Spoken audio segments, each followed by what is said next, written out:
শুনছেন গল্প স্বল্প 107 FM রেইনবোতে। গল্প স্বল্প, গল্প স্বল্প। গল্পের সব চরিত্র কাল্পনিক, বাস্তবের সঙ্গে এর কোনো রকম মিল সম্পূর্ণ কাকতালীয়। 107 FM রেইনবো কোনো বিশেষ ধর্মীয় বিশ্বাস এবং অলৌকিক ঘটনার সত্যতা নিয়ে নিজস্ব মত পোষণ করে না এবং শ্রোতাদের সব রকম কুসংস্কার থেকে দূরে থাকতে অনুরোধ জানায়। নিছক সৃষ্টির উদ্দেশ্যেই লেখক এই গল্পটি লিখেছেন। 107 FM রেইনবোর গল্প স্বল্পতে আজ শুনবেন শ্রীপর্ণা মিত্রের লেখা অর্চিশ মানির বিয়ে। পুরস্কারপ্রাপ্ত চিত্রনাট্যকার ও লেখিকা শ্রীপর্ণা মিত্র কলকাতাকে কেন্দ্র করে সিনেমা ও সাহিত্যে সমান দক্ষতায় কাজ করে চলেছেন। তাঁর লেখা ছোট গল্প ক্যামেরার কারসাজি ও রেডিও চোরের জন্য তিনি শরৎ জন্মশতবর্ষ পুরস্কারে সম্মানিত হন। 2022-এ মুক্তিপ্রাপ্ত অপরাজিত সিনেমার চিত্রনাট্যের জন্য পশ্চিমবঙ্গে পেয়েছেন বিশেষ সম্মান। পেয়েছেন ঢাকা আন্তর্জাতিক চলচ্চিত্র উৎসবে সেরা চিত্রনাট্য হিসেবে বিশেষ পুরস্কার। তাঁর লেখা রহস্য থ্রিলার জয়তী সেন হত্যার রহস্য পাঠক মহলে বিশেষ জনপ্রিয়তা অর্জন করেছে। আজকের গল্প শ্রীপর্ণা মিত্রের লেখা অর্চিশ মানির বিয়ে। গল্পের কথক অর্ণব। অন্যান্য ভূমিকায় কল্পলাল, সোমক, আত্রেয়, রাজীব, অপরূপা, সৌমিক, সুদীপ্ত, অরিজিৎ, গোপা, মৌসুমী, উজ্জ্বল, দেবলীনা, শুক্লা, অর্পণ, তানিয়া, অভিপ্সা ও তাপস। গল্পের সূত্রধার সৌমি। শুরু হচ্ছে শ্রীপর্ণা মিত্রের লেখা অর্চিশ মানির বিয়ে।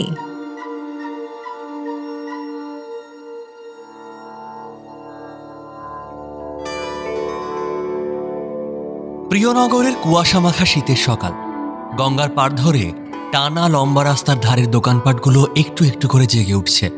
মন্দির সংলগ্ন বড় বটগাছের ডালে আয়না ঝুলিয়ে ইটের ওপর বসা দিনের প্রথম খদ্দেরের দাড়িতে বুরুশ দিয়ে সাবান বোলাচ্ছে নাপিত ইয়াসিন। ইয়াসিন দেখে দূর থেকে কুয়াশা ভেদ করে পাজামা পাঞ্জাবি আর হাফ সোয়েটার পরিহিত বদ্রীনাথ মুখুজ্জে মাফলারে কান মাথা ঢেকে সাইকেল চালিয়ে আসছে। ইয়াসিন হাঁক পাড়ে, আরে বদ্রীনাথ দাদা যে, তো ইতো সকাল সকাল কোথায় চললেন? মাখনবাবুর হাটে যাচ্ছি ইয়াসিন ভাই, আজ ভাইপোর জন্মদিন। আরে বাবা, আপনাদের মুখার্জি ভিলায় আজ তাহলে জোর খাওয়া দাওয়া হবে তো? হ্যাঁ, তা হবে। মুখার্জি মেডিকেল খুলবে না আজ? রাতে বন্ধ, সকালটা ভাইপো সামলে নেবে বলেছে। চলি ইয়াসিন ভাই। সাইকেল সমেত বদ্রীনাথ তেঁতুলতলা ঘাট পেরিয়ে ডান দিকে মেকে যায়। খদ্দের ইয়াসিনকে জিজ্ঞেস করে, অর্চিশ মান এখন প্রিয়নগরে আছে নাকি? পরশুই তো ওদের দোকানে গেলাম, ওই ছেলেটাকে বেড়ালে কামড়েছে, তা কেদার দাই ইঞ্জেকশন দিয়ে দিলেন। বললেন যে ছেলের এখন সময় নেই, এমডি কমপ্লিট না করা অবধি আর এদিকে আসবে না। ইয়াসিন নিপুণ দক্ষতায় খুর দিয়ে দাড়ি কাটতে কাটতে গম্ভীরভাবে উত্তর দেয়, ডাক্তার ৩৫ মুখার্জি এখন পড়াই, ইমতেহান, ইঞ্জেকশন সব মল্লিক বাড়িতে চলছে। মল্লিক বাড়ি? সেখানে কার আবার কি হলো? প্রিয়নগর স্টেশনে কার্তিকের চায়ের দোকান। সকাল সকাল চা পাউরুটি ঘুগনি সমেত জোর আড্ডা চলছে এলাকার মুরব্বীদের মধ্যে। বাজারের খালি ব্যাগ হাতে অমলকান্তি মল্লিক এসে ঢোকে। অমলকে দেখে কার্তিক হৈ হৈ করে ওঠে। আরে এসো এসো অমল, এসো। চক্রবর্তী, তোমার সঙ্গে তো ওর আলাপ নেই। এ অমল, এ হলো আমার বড় সম্বন্ধী, পান্ডুয়ায় বাড়ি। আর ও হলো অমলকান্তি মল্লিক। ওরা এখানকার 5 পুরুষের সোনার ব্যবসায়ী। অমল ও চক্রবর্তী নমস্কার ও প্রতি নমস্কার করে। কার্তিক বলে চলে, অমল সেদিক দিয়ে কিছুই না, ছোটবেলায় স্বপ্ন দেখতো বড় হয়ে সিনেমার হিরো হবে। কন্দর্পকান্তি চেহারাখানাও ছিল। আমাদের প্রিয়নগর দর্পণীতে নিয়মিত অভিনয় করত, হিরোর পাঠ, বুঝেছ? এই এত সব করেও যখন অমল বিকমে ফার্স্ট ক্লাস পেল, ওর বাপ ঠাকুরদা বুঝে গেল অমলের দ্বারা আর যাই হোক সোনার ব্যবসা হবে না। তো অমল এখন কলকাতার একটি নামকরা সওদাগরি অফিসে সিনিয়র অ্যাকাউন্ট ম্যানেজার। কার্তিক অমলকে কাঁচের গ্লাসে চা এগিয়ে দিতে দিতে বলে, না, বাড়িতে যতই ভালো খাওয়া দাওয়া হোক না কেন, রোজ সকালে এই কার্তিকের দোকানের 4-5 কাপ চা না খেয়ে অমলদা কলকাতা যাওয়ার ট্রেন ধরতেই পারে না। অমল হাত বাড়িয়ে চাটা নিতে যাচ্ছিল, হঠাৎ ঘাবড়ে গিয়ে হাতটা তুলে নিল, কারণ সামনে এসে দাঁড়িয়েছে অমলের একমাত্র মেয়ে রুক্মিণী ওরফে রুকু। রুকু মর্নিং ওয়াকে বেরিয়েছিল, পরনে ট্র্যাকস্যুট আর পায়ে রানিং শু। রুকু অমলের হাতের খালি থলেটার দিকে কটমট করে তাকিয়ে আছে। এ কি বাবা, তুমি এখনো বাজার যাওনি? এরপর আর ভেটকির ফিলে পাবে বলো তো? এমনিতে বিয়ের সিজন চলছে এখন। আমি তো শ্রীকান্তকে ফোন করলাম এখান থেকে, বললাম আমার জন্য 12টা ফিলে রেখে দিতে। রুকুর মুখ রক্তবর্ণ হয়ে ওঠে। সে পকেট থেকে একটা মোবাইল বের করে। তোমার ফোন আমার ঘরে কাল রাত থেকে চার্জ হচ্ছিল। আর কিছু বলবে? বেগতিক দেখে অমল উঠে পড়ে। রুকুকে এক পাশে টেনে নিয়ে গিয়ে বলে, দেখ রুকু, আমি বলি কি, ওসব ফিলে টিলে ঝামেলা রাখিস নে। এই ওনারা যদি শেষ মুহূর্তে বেঁকে বসেন তখন তো সব জলে যাবে। এটা কি হচ্ছে বাবা? আজ অর্চির জন্মদিন, আমি ওকে কথা দিয়েছিলাম ওর নেক্সট জন্মদিনে নিজের হাতে ফিশ ফ্রাই বানিয়ে খাওয়াবো। তুমি যাও তো নিয়ে এসো। অমল গজগজ করতে করতে ব্যাগ হাতে বাজারের দিকে রওনা দেয়। কি দরকার বাবা এত হ্যাপার?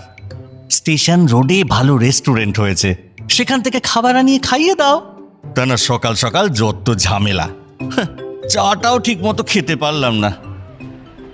চায়ের দোকানের কোণে একটি বেঞ্চিতে আধশোয়া হয়ে থাকা একটা পাগল উঠে বসে। মল্লিক বাড়িতে এই সানাই বাজার সময় হয়ে এলো। তা হয়ে এলো, তবে সানাইটি বাপ বেটি যাকে পাত্র হিসেবে পছন্দ করেছে তার জন্য বাজবে, নাকি অন্য কারোর জন্য, এখন সেটাই দেখার। এক বয়োজ্যেষ্ঠ ব্যক্তি কাগজে যুদ্ধের খবর পড়ছিলেন। তিনি এবার নড়ে চড়ে বসেন। হ্যাঁ, বললো কি? অমল মেয়ের জন্য পাত্র ঠিক করে ফেলেছে? কে সে? একটু সবুর করো কর্তা, যুদ্ধ এবার তোমাদের প্রিয় নগরেই লাগলো বলে। বাজার ভর্তি ব্যাগ সাইকেলের রডে চাপিয়ে তড়িঘড়ি করে বাড়ি ফিরছে বদ্রীনাথ। মল্লিকদের ঘাটে ঢোকার গেটের কাছে প্লাস সাইন দেওয়া একটা বাইক পার করা রয়েছে। দেখতে পায় সে। কৌতূহলী হয়ে সে সাইকেল থেকে নেমে পড়ে। সাইকেলটা ঘাটের পাঁচিলে হেলান দিয়ে রেখে নিচের দিকে উঁকি মারে। বদ্রীনাথ দেখে একটা আম গাছের নিচে বসে আছে অর্চি। সামনে দাঁড়িয়ে রুক্মিণী হাত পা নেড়ে কি সব বোঝাচ্ছে। বদ্রী কপাল চাপড়াতে চাপড়াতে তরতর করে ঘাটের সিঁড়ি বেয়ে নেমে আসে। হায় হায় হায় হায় হায় হায়, আরে ভাইপো, তোর ভরসায় আমি আজ দোকানে না গিয়ে হাটে গেলাম, আর তুই কিনা এখানে বসে প্রেম করছিস? আরে কি মুশকিল, আমি তো দোকানেই যাচ্ছিলাম, জরুরি দরকার বলে ওই তো আমাকে এখানে টেনে নিয়ে এলো। সে কি, আজ দোকান খোলা নাকি? আমি তো ভেবেছিলাম কেদারবদ্রী মেডিকেল হল আজ বন্ধ থাকবে, তাদের একমাত্র উত্তরাধিকারীর জন্মতিথি উপলক্ষে। ফাজলামি রাখ দে পোমে, দরকারি কথাটা ফোনে বলা যেত না? না, যেত না। একটা গোলমাল হয়ে গেছে কাকামণি। আমাদের ব্যাপারটা না আমার বড় জেঠু জেনে গেছে। সে কি? এই জন্যই বলি তোরা প্রিয়নগরে এত বেশি দেখা সাক্ষাৎ করিস না। কলকাতাতে তো দেখা হয়ই তোদের। আরে কলকাতাতেই তো দেখে ফেলেছে আমাদের। আমরা সিনেমা দেখে হাত ধরাধরি করে হল থেকে বেরোচ্ছিলাম, বড় জেঠু কাউকে সেদিন ব্যবসার কাছে কলকাতা পাঠিয়েছিল। সে দেখতে পেয়ে জেঠুকে সব বলে দিয়েছে। উফ, অদ্ভুত লোকজন সব এখানকার, পেটে কোনো কথা রাখতে পারে না। তা জেঠু কি বলছে এখন? জেঠুকে মা বাবা মিলে অনেক কষ্টে ম্যানেজ করেছে, কিন্তু জেঠুর ওই একটাই শর্ত আছে। কি শর্তটা শুনি একবার। আগামী বসন্ত পঞ্চমীর দিন আমাদের দুজনকে রেজিস্ট্রি করে বিয়েটা সেরে নিতে হবে। ও, তাহলে তো মিটেই গেল। মানে তোমরা কি পাগল হয়েছো নাকি? বাড়িতে বাবা এখনো কিছুই জানে না। জানলে কি হবে আমি কল্পনাও করতে পারছি না। আরে বাবা, ওনাকে এবার সব কথা জানিয়ে দাও না অর্চি। এই না না না না, সে এক কেলেঙ্কারি হবে। আরে তুমি তো জানোই যে এক সময় তোমার পিসির সঙ্গে কাকামুনির একটা সম্পর্ক হয়েছিল। তখনকার দিনে প্রেমকে তো এত সহজভাবে মানুষ নিত না, সেই কারণেই আমার ঠাকুরদা এই বিয়েতে রাজি হননি। আর সেই আগেই তোমার জেঠু রাতারাতি পাত্র দেখে তোমার পিসির বিয়ে দিয়ে দিলেন। আর কাকামণি বেচারা মনের দুঃখে সারা জীবন তার বিয়েই করলো না। বদ্রীনাথ দুঃখী দুঃখী মুখ করেন। আমার পিসির বা বিয়ে করে কি লাভ হলো বলো তো অর্চি? বিয়ের কদিন পরেই ব্রেন টিউমার ধরা পড়ল। পিসেমশাই হাজার চেষ্টা করেও পিসিকে বাঁচাতে পারলো না। এখন পিসেমশাই দিব্যি আবার বিয়ে করে ঘর সংসার করছে। এদিকে পিসি বেচারা একা একা এদিক ওদিক ঘুরে বেড়ায়। বদ্রী চমকে গিয়ে ইশারায় রুকুকে চুপ করতে বলে। মানে কি বলতে চাইছো তুমি? পিসি আবার কোথায় ঘুরে বেড়ায়? রুকু কিছু বলার আগেই তার মাথায় একটা আমের আঁটি ঠকাস করে এসে পড়ল। রুকু ওপরের দিকে তাকালে দেখতে পায় পিসি জগদ্ধাত্রী গাছের মগডালে পা ঝুলিয়ে বসে ঠোঁটে ডান হাতে তর্জনী ঠেকিয়ে চুপ করতে বলছে। বদ্রীনাথও ওপরের দিকে তাকায়। বদ্রী ঘাবড়ে গিয়ে চোখ নামায়। তাদের দেখে অর্চি ওপরে তাকায়, কিন্তু কিছুই দেখতে পায় না। এই রুকু, তুমি নেক্সট কবে তোমাদের স্পোর্টস একাডেমি যাবে বলো তো? একজন ভালো সাইকিয়াট্রিস্ট দেখিয়ে দেবো তোমাকে। আজকাল প্রায়ই দেখছি পিসিকে নিয়ে এমন সব কথাবার্তা বলছো। এটা কিন্তু একটা সাইকিয়াট্রিক ডিসঅর্ডারের লক্ষণ। হ্যাঁ হ্যাঁ, নিশ্চয়ই। আমি একেবারেই মিসেস রুক্মিণী মল্লিক মুখার্জি হয়ে তারপরেই একাডেমি যাব, বুঝেছো? উফ, কি যাতা বকছো তুমি রুকু। বিয়ে, রেজিস্ট্রি, তাও আবার এই বসন্ত পঞ্চমীতে। It's impossible, rather more than impossible, ঠিক আছে? আচ্ছা শোনো, আমার কথাটা শোনো। আজ সন্ধেবেলা তোমাদের সকলের আমাদের বাড়িতে নিমন্ত্রণ। সেখানেই জেঠু তোমার বাবার কাছে এই রেজিস্ট্রির প্রস্তাবটা রাখবেন। যদি তোমার বাবা রাজি হন তবেই উনি শান্ত হবেন, নইলে কিন্তু কি হবে আমরা কেউই জানি না। এই নেমন্তন্ন মানে কিসের নেমন্তন্ন? ফিশ ফ্রাইয়ের। হ্যাঁ, কিন্তু কে করলো এই নেমন্তন্নটা? আমরা তো কোনো নেমন্তন্ন পাইনি। আরে বাবা, পাবে। একটু পরেই অনুকূল যাবে নিমন্ত্রণের চিঠি নিয়ে। কেমন? কে অনুকূল? ওই তোমাদের সেই বুড়ো দারোয়ান, একসময় যাকে দিয়ে তোমার জ্যাঠা জগদ্ধাত্রী পিসির মৃত্যুর সংবাদ পাঠিয়েছিল আমাদের বাড়িতে। আরে তোমরা কি পাগল হয়েছো নাকি? দেখ ভাইপো, একদিন না একদিন এটা তো ফেস করতেই হতো। আজই যখন ব্যাপারটা হয়ে যাচ্ছে, অসুবিধে কোথায়? ঠিক আছে, বেশ। আমি তাহলে বাড়ি গিয়ে বাবাকে সব জানাচ্ছি। তারপর তাকে নিয়ে নেমন্তন্ন খেতে যাবো নাকি সদর হাসপাতাল দৌড়বো, সেটাই দেখার এখন। অর্চি ঘাটের সিঁড়ি দিয়ে দৌড়ে দৌড়ে উঠতে থাকে। নিচ থেকে বদ্রী চেঁচাতে থাকে, ভাইপো, আরে ও ভাইপো! গাছের মগডাল থেকে এক লাফে নামে জগদ্ধাত্রী ঠিক বদ্রীর সামনে। বদ্রী চমকে ওঠে। অর্চি হুড়মুড় করে বাইক চালিয়ে বেরিয়ে যায়। তোমার জন্য আমি ওকে জন্মদিনের দিন এতটা কষ্ট দিলাম পিসিমণি। কি হতো কথাটা যদি আমি দুদিন বাদে বলতাম ওকে? ও, তার মানে আজকেই নেমন্তন্ন করার ব্যাপারটা তোমার চক্রান্ত, তাই ভাবছি। নিজের জন্য তো কখনো মুখটা খুলতে পারিসনি, আজ ভাইফোঁটার জন্য অন্তত খুলিস। বদ্রী রেগে মেগে বাড়ির দিকে রওনা দেয়। রুকু আর জগদ্ধাত্রী ঘাটে এসে বসে। শোন রুকু, একবার যখন শক্ত হতে পেরেছিস আর নরম হবার চেষ্টা করিস না। ওই পশুপতি মুকুজ্জে আর তার ছেলে কেদার যে কি জিনিস সেটা তো তুই জানিস না। তুই তখন অনেক ছোট, তোর মনে থাকবার কথা নয়। বাপ বেটা মিলে আমার জীবনটাকে একবারে তছনছ করে দিয়েছিল। তোর সঙ্গে এই জিনিস আমি কিছুতেই হতে দেব না। আচ্ছা পিসিমণি, তুমি কাকামণির সঙ্গে পালিয়ে গেলে না কেন? বদ্রিটা কাপুরুষ ছিল তো, পালাবে কি? বাপ দাদার ওপর কথাই বলতে পারতো না।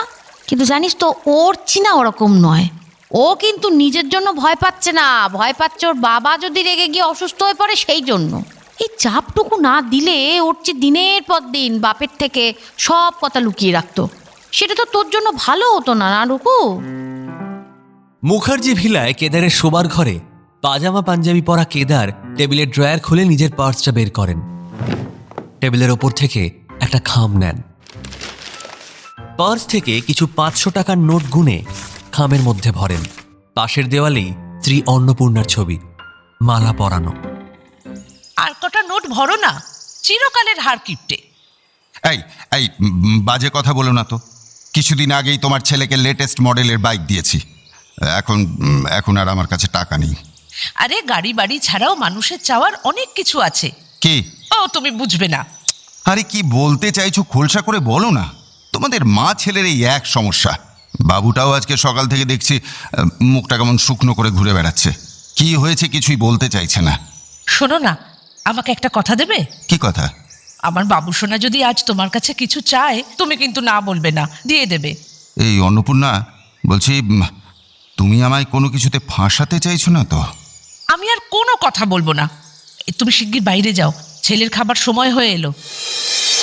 অন্নপূর্ণা আবার ছবি হয়ে যান। খাবার টেবিলে কাঁসার থালাবাটিতে পঞ্চব্যঞ্জন সাজানো হয়েছে 3 জনের জন্য। অর্চির থালার পাশে মোক্ষদা ঝি ঘিয়ের প্রদীপ, শাক, আশীর্বাদের ধানদুব্য ইত্যাদি গুছিয়ে রাখছে। কেদারনাথের খাস চাকর প্রহ্লাদ কাঁধের গামছা দিয়ে অর্চির চেয়ারটা মুছে ডাকে, বদ্দাবাবু, ছোদ্দাবাবু, দাদা ভাই, খাবার রেডি, সবাই চলে এসো। হই হই করতে করতে কেদার ও বদ্রি বেরিয়ে আসে। অর্চি বেজার মুখ করে বেরোয়, চেয়ারে এসে বসে। এই মোক্ষদা, পায়েসটা ভালো করে রেঁধেছিস তো আজকে? চেষ্টা করেছি গো বাবু, তবে গিন্নিমার মতো কি আর হয়েছে? আরে হয়েছে হয়েছে, রেসিপি তো সব বৌদির, মোক্ষদা তো খালি খুন্তি নেড়েছে। দাদা তুমি চট করে আশীর্বাদটা সেরে ফেলো দেখি, আমার আর তর সইছে না। মোক্ষদা প্রদীপটা জ্বালিয়ে দেয়, শাঁখটা তুলে নেয়। কেদার ধানদুব্বা দিয়ে আশীর্বাদ করে। মোক্ষদা শাঁখ বাজায়। অর্চি বাবার পায়ে হাত দিয়ে প্রণাম করে। কেদার 1 চামচ পায়েস ছেলের মুখে দেয়। বদ্রি সহ চাকর বাকরেরা হাততালি দেয়। কেদার পকেট থেকে খামটা বের করে ছেলের হাতে দেয়। এই নে, তোর যা ইচ্ছে কিনে নিস। তোর মা তো নিজেই সব কেনাকাটা করতো। আমি তো আর অত শত জানি না তোর কি পছন্দ কি অপছন্দ, তুই কিনে নিস। বদ্রি আশীর্বাদ করতে এগিয়ে আসে। তা বাজেটটা একটু বাড়িয়েছো তো দাদা, নাকি খামে এবারও নোটের সংখ্যা একই আছে? বদা, তুই নিজে কিপ্টের গাছ হয়ে আমাকে আওয়াজ দিস কোন মুখে? আমার খামেতে তাও নোট আছে। নিজে তো অসীমের খুড়তুতো বোনের বিয়েতে খালি খাম দিয়ে এসেছিলি। অসীমের কাকা যখনই দোকানে আসে একবার করে কথাটা শুনিয়ে যায়। বদ্রি পাত্তা না দিয়ে আশীর্বাদ করে ভাইপোকে। মোক্ষদা শাঁখ বাজায়। অর্চি কাকাকে প্রণাম করে। বদ্রি পকেট থেকে একটা 500 টাকার নোট বের করে। ভাইপো, এইসব কথা বিশ্বাস করিস না রে। ওরা একটা খালি খাম পেয়েছিল ঠিকই, কিন্তু তাতে তো আর লেখা ছিল না যে best wishes from Badrinath Mukhujje. যত বাতিলাবাজি। না না না, এটা রাখ রাখ রাখ, সামনে আবার বড় অকেশন আসছে, তখন বড় বাজেট পাবি। অর্চি চমকে কাকার দিকে দেখে। কেদার ভাত ভেঙে শুক্তো ঢালছিলেন। চমকে তাকান। বড় অকেশন মানে? সামনে কিসের অকেশন আসছে রে বদা? আরে ভাইপো এমডি হয়ে গেলে ধুমধাম করে পার্টি হবে না? বাবু, বাবু, এবার আদা জল খেয়ে লেগে পড়। ভালো মার্কস নিয়ে এমডি কমপ্লিট করতে হবে। আমার তো আর ডাক্তার হওয়া হলো না। বন্ধুর বোনের বিয়েতে নেমন্তন্ন খেতে গিয়ে জানতে পারলাম পাত্র পাগল। পাত্রীকে লগ্নভ্রষ্টা হওয়ার হাত থেকে বাঁচানোর জন্যে আমিই শহীদ হয়ে গেলাম। কেদারকে অস্বস্তির হাত থেকে বাঁচাবার জন্য সদর দরজায় বেল বেজে উঠল। অর্চি দুম করে উঠে পড়ে। ওহো, এই অবেলায় আবার কে এলো? এই বাবু, তুই উঠছিস কেন? আরে জন্মদিনে খেতে খেতে উঠতে নেই, তুই বস। অর্চি আবার বসে পড়ে। আমি দেখছি। প্রহ্লাদ বেরিয়ে যায়। এ শিওর অনুকূল। অনুকূল? সে আবার কে? ট্যাঙ্ক খালির জমিদারের দূত। মানে? বাইরে থেকে একটা গোলমালের আওয়াজ আসে। প্রহ্লাদের গলা। এই ঘরে ঢুকবে না, বাবুরা খাচ্ছেন। ঢুকবে না, ঘরে ঢুকবে না, বাবুরা খাচ্ছেন। ভেতরে যাবো, ভেতরে যাবো, ভেতরে। প্রহ্লাদের সঙ্গে চেঁচামেচি করতে করতে খয়াটে চেহারার বুড়ো অনুকূল ঘরে প্রবেশ করে। হাতে একটা পুঁথির মতো রোল করা কাগজ। এটা কে রে? বাবু, এটা অনুকূল, সেই বকুলতলার ইয়েদের পুরনো দারোয়ান। মল্লিক বাড়ির দরওয়ান অনুকূল? হ্যাঁ, ও বেঁচে আছে? এর তো তখনই প্রায় 90 ছুঁই ছুঁই বয়স হয়েছিল। আর এখন 105। 95? বাজে কথা বলো না। তোমার 95 হলে আমি এখন 40-এর জোয়ান। এই চুপ করবি তোরা? এই এই কি ব্যাপার, কেন এসেছো তুমি? মল্লিক মশাই নেমন্তন্নের চিঠি পাঠিয়েছেন। কোন মল্লিক? আগে বড় মল্লিক ছোট মল্লিক দুজনেই। ঠিক আছে ঠিক আছে, চিঠি তুমি প্রহ্লাদের হাতে দিয়ে চলে যাও। মল্লিক মশাই বলেছেন বড় মুখার্জি বাবুর হাতে দিতে। ঠিক আছে ঠিক আছে, চিঠিটা ওই টেবিলের উপর রেখে যাও। আর প্রহ্লাদ, ওকে একটু মিষ্টি খাইয়ে দিস। হ্যাঁ, মা বলতো ছেলেপুলের জন্মদিনে বাড়িতে আয়ুষ্মান লোকজনের আসা শুভ লক্ষণ। অনুকূল বড় টেবিলের এক প্রান্তে রোল করা কাগজটা রাখে। 105 বছর বয়সে আর মিষ্টি খেতে হবে না, যত সব। 95। কেদার তার ঘরে চিঠিটা হাতে চিন্তিত মুখে পায়চারি করছে। খাটে অর্চি বসে, খাটের পাশেই বদ্রি বসে। এতকাল বাদে তুষারকান্তি মল্লিক আমাকে নেমন্তন্ন করেছে কেন? তাদের সঙ্গে তো বহুকাল আমাদের মুখ দেখা দেখি নেই। বদ্রি অর্চিকে ইশারা করে। বাবা, আসলে আমাদের ওরা নেমন্তন্ন করেছে রুকু, মানে রুক্মিণীর জন্য, অমল কাকার মেয়ে রুকু। অমলের মেয়ে? সে তো পুঁচকে মেয়ে, এইটুকু। না দাদা, রুক্মিণী অনেক বড় হয়ে গেছে। আর তোমার ছেলের কাছাকাছি বয়স হবে, দুজনের দিব্যি বিয়ে দেওয়া যায়। অর্চি ফ্যাকাশে মুখে বাপের দিকে তাকায়। বিয়ে? আমি হঠাৎ এখন আমার ছেলের বিয়ে দিতে যাব কেন, তাও আবার ওই বাড়ির মেয়ের সঙ্গে? কারণ তোমার ছেলে ওই বাড়ির মেয়ের সঙ্গে ভাব ভালোবাসা করেছে। কারণ ওরা দুজনে একদমই আমার আর জগদ্ধাত্রীর মতো ভীতু নয়। কারণ ওরা দুজনেই স্বাবলম্বী। কারণ ওদের বিয়ে তুমি না দিলে ওরা নিজেরাই বিয়ে করে ফেলবে। বলে ফেলেছি, জগদ্ধাত্রী আর আমায় কাপুরুষ বলতে পারবে না। কি বলছিস তুই বদা? হ্যাঁ, ঠিকই বলছি দাদা। বাবু, রুকু খুব ভালো মেয়ে বাবা, প্রচুর মেডেল পেয়েছে। মেডেল? মেডেল পেয়েছে কেন? রুকু খুব নামকরা ব্যাডমিন্টন প্লেয়ার বাবা, আর বলছি যে বিয়ের পরও কিন্তু খেলাটা চালিয়ে যাবে। বাড়ির বউ ব্যাডমিন্টন খেলবে? দেখো দাদা, স্পোর্টস মেডিসিনের বাজার এখন কিন্তু বেশ ভালো। রুকু এ ব্যাপারে তোমায় অনেক হেল্প করতে পারবে। হ্যাঁ রে বদা। দাদা, আচ্ছা আচ্ছা, তোরা ভাব ভালোবাসা করার জন্য সবসময় ওই বাড়ির মেয়েকেই খুঁজে পাস কেন রে? কেন? স্ত্রীর ছবির দিকে চোখ যায় কেদারের। অন্নপূর্ণা, এই ছিল তোমার মনে? অন্নপূর্ণার মুখে একগাল হাসি।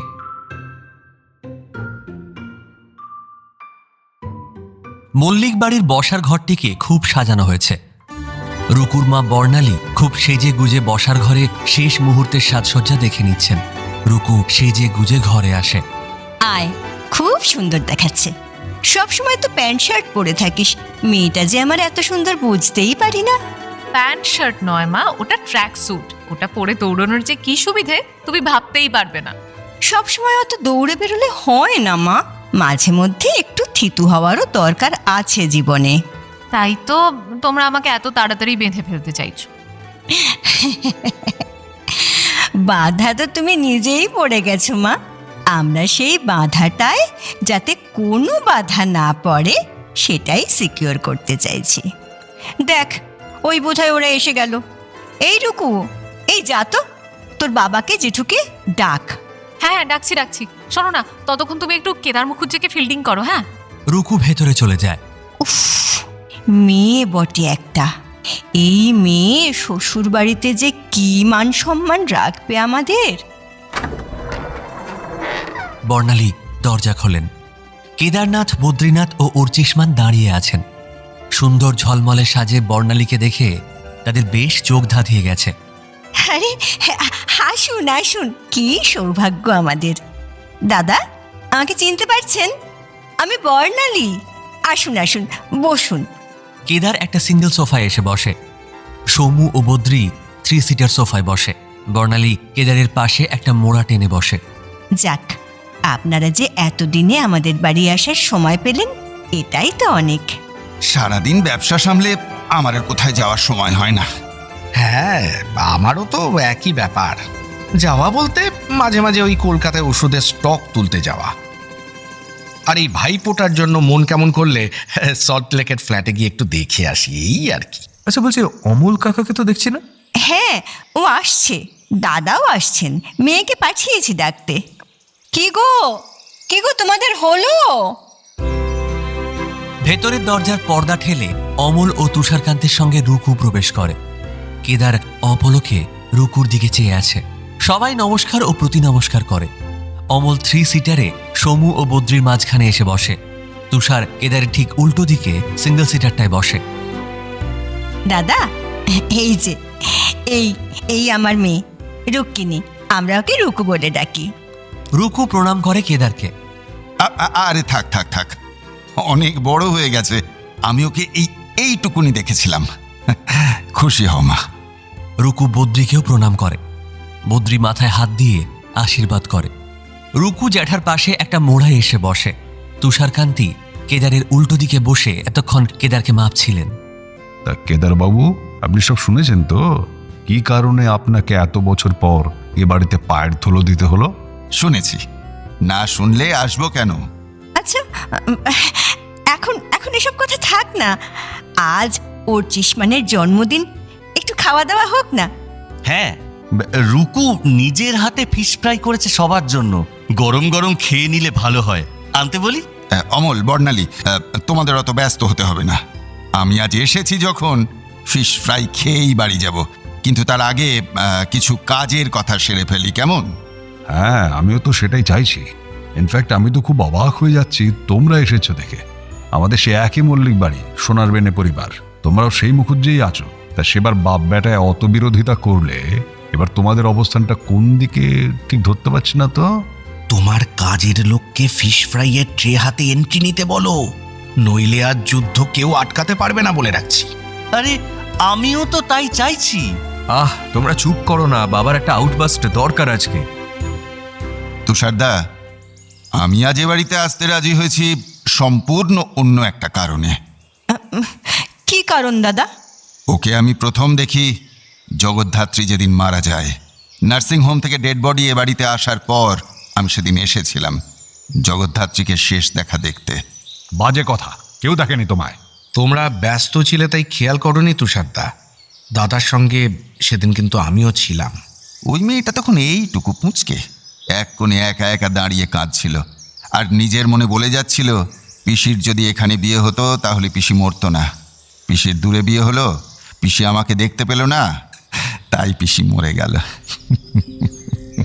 ঠিকই তো, জগদ্ধাত্রীর এখানে বিয়েটা তো তোমার জন্যই হলো না। তোমার বাবা পুরনো দিনের মানুষ, ঠিক আছে, তিনি আপত্তি করতেই পারেন, কিন্তু তোমার তো উচিত ছিল তাকে রাজি করানো।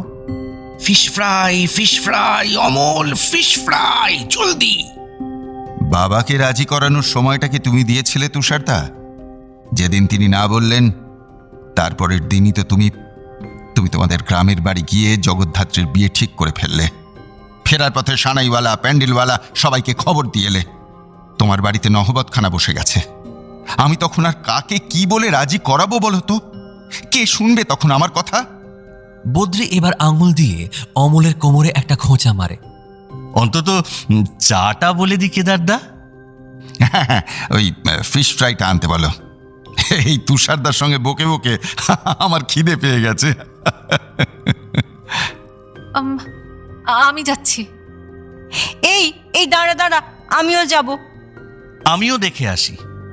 বদ্রি অমলকে টেনে বসিয়ে দেয়। বাহ, বেশ কায়দা করে আমাকেই ভিলেন বানিয়ে দিলে। কিন্তু ব্যাপারটা মোটেই এতটা সহজ ছিল না। তোমারও অনেক দোষ ছিল কেদার, ঠিক আছে? বসো বসো তুষারদা, বসো। আরে ওসব পুরনো কথা ছাড়ো, আজকের আলোচ্য বিষয় নিয়ে এবার কথা হোক, কেমন? কি কথা? দেনা পাওনা? Kedar Mukhujje business excellence award winner 2022, তাকেও বলবে দেনা পাওনার কথা? বর্ণালী ও রুকু কাজের মেয়ে চিত্রাকে নিয়ে ফিশ ফ্রাই সমেত প্রবেশ করে। চিত্রা সকলকেই ফিশ ফ্রাইয়ের একটা প্লেট দেয়। কেদার, বদ্রি ও অর্চি যথাক্রমে ফিশ ফ্রাই কামড় দেয়। ফাটাফাটি। অমৃত, অসাধারণ। বেশ ভালোই হয়েছে। থ্যাঙ্কস। তা তুমি যেন কি কাজের কথা বলবে বলছিলে কেদার? হ্যাঁ, শোনো অমল, শোনো বর্ণালী, তুষারদা ঠিকই বলেছেন। অতীতে আমার বাবার একটা জেদের জন্য তোমাদের পরিবারের সঙ্গে যা হয়েছিল তার দায় আমি এড়াতে পারি না, কিন্তু নিজেকে প্রায়শ্চিত্ত করার একটা সুযোগ তো দিতে পারি। তাই তাই এই বিয়েতে আমি মত দিলাম, কিন্তু আমারও একটা শর্ত আছে। আবার শর্ত কেন দাদা? কারণটা হলো আমার ছেলের ভবিষ্যৎ। দেখো, এক্ষুনি বিয়ে থা করে সংসারের মায়াজালে জড়ালে সে তার হায়ার স্টাডিজ কতটা কন্টিনিউ করতে পারবে, কত বড় ডাক্তার হয়ে উঠতে পারবে, সে নিয়ে আমার যথেষ্ট সন্দেহ আছে। হয়তো আমার মতো এই মুখার্জি মেডিকেল হলের চক্করেই তাকে বাকি জীবনটা কাটিয়ে দিতে হবে। কি বলতে চাইছো? এখন বিয়ে দেবে না তুমি? দেব, নিশ্চয়ই দেব। এই রেজিস্ট্রি বিয়েটা হবে, আগামী বসন্ত পঞ্চমীতেই হবে, কিন্তু তারপর আমার ছেলে মন দিয়ে নিজের পড়াশুনো কমপ্লিট করবে।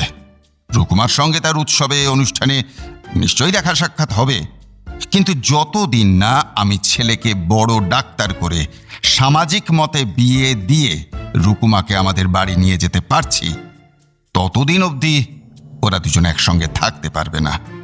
আচ্ছা, এটা কি খুব কঠিন শর্ত? ধুর, কঠিন কোথায়, মোদ্দা কথা হলো তোমার মেয়ের বিয়ে ঠিক হয়ে গেল আজ। এই বর্ণালী, সবাইকে ধনঞ্জয় ময়রার মাখা সন্দেশ খাওয়াও। সবাই হৈ হৈ করে ওঠে। বদ্রি হঠাৎ বাগানের দিকে জানলার দিকে তাকিয়ে চমকে ওঠে। জানলায় জগদ্ধাত্রী। তাই ভাবছি কেদার মুখুজ্জ তো এত সহজে বিয়েতে মত দেওয়ার পাত্র নয়। দুজনে একসঙ্গে থাকতে পারবে না? হুম, দেখাচ্ছি মজা। আজ বসন্ত পঞ্চমী, সরস্বতী পুজো। গঙ্গার ধারে ইয়াসিনের সেলুনের রেডিওতে দেবীর বিদ্যা রূপেণ সংস্থিতা রূপ নিয়ে আলোচনা চলছে। ইতস্তত সাইকেল বা স্কুটিতে হলুদ পাঞ্জাবি ও হলুদ শাড়িদের দেখা যাচ্ছে। সকলেরই পুষ্পাঞ্জলি দিতে যাওয়ার তাড়া। মল্লিক বাড়িতে রুকুর ঘরে রুকু হলুদ বেনারসি পরে মেকআপ আর্টিস্ট কাম বান্ধবী অর্চিতার সামনে বসে আছে। পাশে আরেক বান্ধবী নয়না। ভাবা যায় নয় না, যে মেয়ে একটু পাউডার লাগাতে এলে রেগে যেত, সে লাস্ট 2 ঘন্টা ধরে চুপটি করে বসে সাজছে। আরে রেজিস্ট্রি তো আর বারবার হবে না, সেজেনে রুকু যা মন চায়। অর্চিতাদি শোনো না, বলছি তোমার কাছে খোঁপায় লাগানোর জন্য কাপড়ের হলুদ গোলাপ আছে? বর্ণালী হাতে গয়নার বাক্স নিয়ে ঘরে ঢোকে। মল্লিক বাড়ির মেয়ে হয়ে খোঁপায় কাপড়ের গোলাপ লাগাবি কেন রে? তোর ঠাকুরদা এ বাড়ির মেয়ে বউদের খোঁপায় লাগানোর জন্য আসল সোনার গোলাপ কাঁটা গড়িয়ে রেখে গেছেন, বুঝলি? বর্ণালী অর্চিতার হাতে গোলাপ কাঁটাটি দেন। অর্চিতা সেটা রুকুর মাথায় আটকে দেয়। কি ভালো লাগছে রুকুকে। রুকু আয়নায় মুখ দেখছে। এটা পিসিমণির গোলাপ ছিল না মা? হ্যাঁ ছিল, এখন তুই এর একমাত্র উত্তরাধিকারী। রুকুর আয়নার ভেতর দিয়ে পেছনের বাগানের দিকে জানলাটা দেখা যাচ্ছে। সেখানে জগদ্ধাত্রীর ছায়া পড়ে। জগদ্ধাত্রী ইশারায় রুকুকে আশ্বস্ত করে। কেদারনাথ নিজের শোবার ঘরে কোঁচানো ধুতি ও গিলে করা পাঞ্জাবি পরে আয়নার সামনে দাঁড়িয়ে আতর লাগাচ্ছেন। অন্নপূর্ণা মাপছেন তাকে। এই যে হয়েছে হয়েছে, আর অত সাজতে হবে না, তোমার বিয়ে হচ্ছে না আজ। আমার আর বিয়ে কোথায় হলো? যেটা হলো সেটাকে বলে বিয়ে বাড়ি গিয়ে ফেঁসে যাওয়া। না হলে সে সময়কার নাম করা অভিনেত্রী চিত্রমালার সঙ্গে আমার বিয়ে তো প্রায় পাকাপাকি হয়ে গিয়েছিল। ওই শুরু হলো, সারা জীবনে অন্তত 56 বার এ কথা শুনেছি। দেখো, আবার লজ্জার মাথা খেয়ে বেয়ানের কাছে এসব গল্প করে বসো না। এই শোনো, তুমি বৌমাকে কি দিয়ে আশীর্বাদ করছো বলো তো? আরে লকারে আমার ইংল্যান্ডের রানীর ছবি দেওয়া ওই গিনির হারখানা রাখা আছে তো। রাখো তোমার গিনির হার। সোনার বেনের বাড়ি, ওদের বাড়ির আনাচে কানাচে না ওসব হারটার পড়ে থাকে। রুকুমার জন্যে একটা সারপ্রাইজ আছে। কি সারপ্রাইজ? কেদার সিন্দুক খুলে একটি ছোট্ট সোনার ব্যাডমিন্টন র্যাকেট বের করেন। দামি পাথর টাথর বসানো আছে তাতে। ও মা, কি সুন্দর সোনার ব্যাট! এটা কবে গড়ালে? তোমার বেটা আমায় শর্ত দিয়েছে, আমি যেন বৌমার খেলা বন্ধ না করি। আরে আমার মতো নারী স্বাধীনতায় বিশ্বাসী এ তল্লাটে আর কেউ নেই। তোর শ্বশুর মশাই, ভাসুর মশাই, কেউ না। ভাসুর মশাই কি গো? বলো জ্যাঠ শ্বশুর। ওই হলো। বলছি, জিনিসটা পছন্দ হয়েছে? হ্যাঁ, দারুণ পছন্দ হয়েছে গো। মল্লিক বাড়ির বৈঠকখানায় মুখার্জি ও মল্লিক ফ্যামিলি সকলে জড়ো হয়েছে। অর্চির সঙ্গে কেদার বদ্রি ছাড়া অর্চির কলকাতা থেকে আসা বন্ধু ডক্টর সুপ্রতিম বিশ্বাস আছেন। রুকুর পাশে মা, বাবা, জ্যাঠা ছাড়াও রয়েছেন নয়না ও অর্চিতা। রেজিস্ট্রার সইয়ের খাতা এগিয়ে নেন। রুকু ও অর্চি সই করে। সাক্ষী পর্ব মেটার পর রেজিস্ট্রার ওদের দিয়ে মালা বদল ও সিঁদুর দান করান। সারা জীবন একসাথে চলার শপথ গ্রহণ করান। রুকু ও অর্চি করজোড়ে সকলকে প্রণাম করে। রুকু তুষারকে প্রশ্ন করে, ছেলেটাকে কেমন পছন্দ করেছি কিছু বললে না তো জেঠু? দেখতে শুনতে তো ভালোই, ডাক্তারিটা কেমন করে সেটাই দেখার। এই, তুমি প্রেশার ঠিকঠাক মাপতে পারো? পারি। ইঞ্জেকশন দিতে হাত কাঁপে? না, কাঁপে না। হাত পা ভাঙলে প্লাস্টার করে দিতে পারবে? উফ জেঠু, এগুলো সব কম্পাউন্ডারদের কাজ।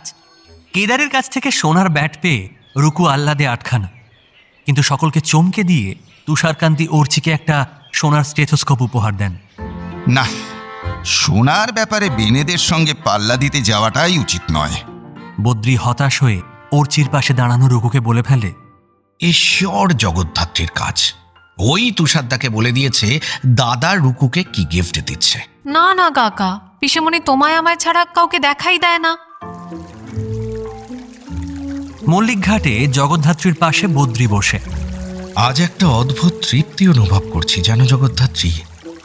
আমরা পারিনি, ছেলে মেয়েগুলো তো পারলো। ঠিক বলেছ। এবার কলকাতায় গিয়ে রুকু আর অর্চি তোমাদের সল্টলেকের ফ্ল্যাটেই একসঙ্গে থাকুক। এখন আর ওদের এদিকে আসতেই হবে না। এই দাঁড়াও দাঁড়াও, সবে রেজিস্ট্রিটা ভালোভাবে মিটেছে, এক্ষুনি অত তাড়াহুড়ো করতে হবে না। ভাইপো আগে ভালো করে পরীক্ষাটা দিয়ে নিক, তারপর না হয় দেখা যাবে। জানতাম তুমি এই কথাই বলবে। আচ্ছা তুমি কি বলো তো? এটা আবার কি প্রশ্ন? দুজনের বিয়ে হয়ে গেছে, দুজনে আইনত স্বামী স্ত্রী, কোথায় একসঙ্গে হানিমুনে যাবে তা না, দুজনে একই শহরে থেকেও এই পরীক্ষার পড়া করবে, ও ব্যাট দিয়ে বল মারবে। আরে ওটা র্যাকেট আর কক। ওই হলো। আচ্ছা একটা কথা বলো তো, রুকুদের খেলা শেখার স্কুলে কারেন্ট জল সব ওদের নিজেদের না? হ্যাঁ তাই তো, ওদের নিজেদের ইলেকট্রিক সাপ্লাই, ওয়াটার সাপ্লাই সব ক্যাম্পাসের মধ্যেই ব্যবস্থা করা আছে। চিত্রমালাকে বলি সব সাপ্লাই লাইনগুলো বিকল করে দিতে। রুকুটা একদম গরম সহ্য করতে পারে না, হাওয়া খেতে অর্চির ফ্ল্যাটে চলে আসবেই।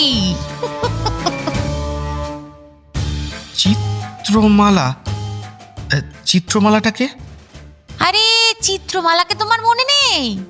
আমার সেই ছোটবেলার বন্ধু, খুব সুন্দর দেখতে ছিল, তোমার দাদার সঙ্গে বিয়ে ঠিক হয়েছিল। হ্যাঁ, আরে সে তো তারপর বোম্বে পালায় অভিনেত্রী হবে বলে। বোম্বে? কোথায় আর বোম্বে যেতে পারলো? ওই কলকাতায় 2-4টে টুকটাক রোলে অভিনয় করলো। এক প্রডিউসার ওকে বিয়ে করবে বলে কথা দিল, তারপর তো বিয়ে তো আর করলো না। তারপর মনের দুঃখে চিত্রমালা একদিন আত্মহত্যা করলো। আর কি করবে বলো? কেদার দাদাও তো তখন অন্নপূর্ণাকে বিয়ে করে নিয়ে চলে এসেছে। চিত্রমালা যাবে কোথায়? ওই কলকাতায় তোমাদের ফ্ল্যাট, তারপর রুকুদের স্কুল, সব যেদিকে ওই সেদিকেই তোর বাড়ি। ফাঁকা বাড়িতে সারাদিন একা একা পড়ে থাকে বেচারি, তবে একটা কাজ পাবে। তোমার সঙ্গে তার যোগাযোগ আছে? রেগুলার কথা হয় ওর সঙ্গে। আমি আজই সব প্ল্যান করে ফেলছি, দাঁড়া। সল্টলেকের 2 কামরার ফ্ল্যাটের সোফায় আধশোয়া হয়ে একটা মোটা মেডিসিনের বই নিয়ে অর্চি পড়ছে। কিছুক্ষণ পর বেশ বোর লাগে অর্চির। বইটা বন্ধ করে রেখে সামনের টেবিলে রাখা জলের বোতল থেকে জল নিয়ে খায়। মোবাইলটা তুলে নেয়, রুকুর নাম্বারটা ডায়াল করে।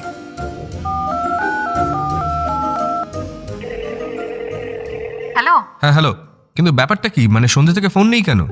আর বলো না, আমাদের একাডেমিতে একটা গ্রিড ফেলিয়ার হয়েছে, জল নেই, কারেন্ট নেই, সবাই বাড়ি চলে যাচ্ছে। যা, সে কি? তাহলে তুমিও চলে এসো। আমি এখন কি করে বাড়ি যাব? হাওড়া স্টেশন পৌঁছতে পৌঁছতে লাস্ট ট্রেন বেরিয়ে যাবে। ওফ রুকু, এখন আমাদের এই ফ্ল্যাটটাও তোমার বাড়ি, একটা অটো ধরে চলে এসো। আরে আমাকে এতক্ষণ জানাওনি কেন? আমি তোমাকে নিয়ে আসতাম। কিন্তু অর্চি, তোমার তো এখন পরীক্ষা চলছে, আমি এলে তোমাকে ডিস্টার্ব করা হবে। তারপর তোমার বাবা যদি জানতে পারেন। রুকু, তোমার প্রবলেমটা এখন ফার্স্ট প্রায়োরিটি। আমার পরীক্ষা, বাবার শর্ত, এই সব কিছু এখন সেকেন্ডারি ইস্যু, ঠিক আছে? তোমার বাবা মা যদি জানতে পারেন যে আমি এই শহরে থাকা সত্ত্বেও তোমাকে এতটা বিপদের মধ্যে রাত কাটাতে হয়েছিল, তারা কি ভাববেন বলো তো? আর কথা না বাড়িয়ে চুপচাপ চলে এসো, ঠিক আছে? আচ্ছা, আসছি। অর্চি কাকামণির নাম্বার ডায়াল করে। বদ্রি এদিকে গঙ্গার পার ধরে সাইকেল চালিয়ে চাদর মুড়ি দিয়ে বাড়ি ফিরছে। ফোন বাজলে সে ইয়াসেনের সেলুনের সামনে দাঁড়ায়। হ্যাঁ ভাইপো, সব ঠিকঠাক চলছে তো? হ্যাঁ কাকা, বলছি যে রুকুকে না আজকের রাতটা আমাদের ফ্ল্যাটে থাকতে হবে। এই মেরেছে কেন রে? আরে শোনো না, বলছি রুকুদের একাডেমিতে একটা বড় ধরনের গ্রিড ফেলিওর হয়েছে। তোর ব্যাচমেটরা সবাই বাড়ি চলে যাচ্ছে, কিন্তু ও তো এত রাতে আর ফিরতে পারবে না। তুমি একটু প্লিজ অমল কাকাকে ব্যাপারটা জানিয়ে রেখো না। রুকুর বাড়ির একজনের অন্তত কথাটা জেনে রাখা উচিত। বুঝেছি। ঠিক আছে, তুই ভাবিস না, আমি এদিকটা সামলাচ্ছি। বদ্রি ফোন বন্ধ করলে ইয়াসিন উৎসুক চোখে তাকায়। কোনো খারাপ খবর বুদ্ধি দাদা? চিত্রমালা সাংঘাতিক আসেন ভাই, ভাগ্যিস দাদার সঙ্গে বিয়েটা হয়নি। চিত্রমালা? বদ্রি সাইকেল চালিয়ে বেরিয়ে যায়। স্টেশনে কার্তিকের চায়ের দোকানে আজ বিশেষ ভিড় নেই। অমল একাই চায়ের ভাঁড়ে চুমুক দিয়েছে। হঠাৎ দেখে কেদারনাথ একটা রিক্সা থেকে নেমে ছোট কিডস ব্যাগ হাতে এগিয়ে আসছে। অমল উঠে দাঁড়ায়, এগিয়ে যায়। আরে বেআই মশাই, সকাল সকাল চললেন কোথায়? আমি একটু কলকাতায় যাচ্ছি অমল। ছেলেটার পরীক্ষা চলছে। ওর সব পরীক্ষার সময় অন্নপূর্ণা রাত জেগে বসে থাকতো। ওকে দুধ গরম করে দিত, বড় হওয়ার পর কফি করে দিত। এই প্রথমবার ছেলেটা একদম একা একা পরীক্ষা দিচ্ছে। যাই, পরীক্ষার শেষ কটা দিন ওর সঙ্গে একটু কাটিয়ে আসি। আপনি এবার কষ্ট করে আচ্ছা বদ্রীনাথকে পাঠিয়ে দিলে পারতেন। না না, বদা দোকান সামলাক। আমি ওকে বলিনি যে আমি আজ কলকাতায় যাচ্ছি। বললেই ছেলেকে ফোন করতো, আর ছেলে বলতো তোমায় আসতে হবে না বাবা। আমি চুপি চুপি চলে এসেছি। বলছি, আমার রুকুমা ভালো আছে তো? হ্যাঁ, রুকু তো ভালোই আছে। ট্রেন এসে গেছে। কেদার ট্রেনে উঠে পড়েন। চলি অমল, ছেলের পরীক্ষা হয়ে গেলে রুকুমাকে নিয়ে একদিন বাড়িতে এসো। ও হ্যাঁ, বর্ণালীকেও আসতে বলে, কেমন? আসি।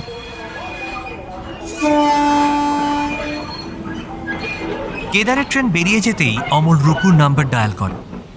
রুকুর ফোন সুইচড অফ। অমল অর্চির নাম্বারও ডায়াল করে, সেটাও সুইচড অফ। অমল এবার কেদারের নাম্বার ডায়াল করে। সর্বনাশ হয়ে গেছে বদ্রীনাথ। বিছানায় অর্চি গভীর ঘুমে। রুকু চা নিয়ে এসেছে। উঠছি, এই উঠছি, উঠবে না?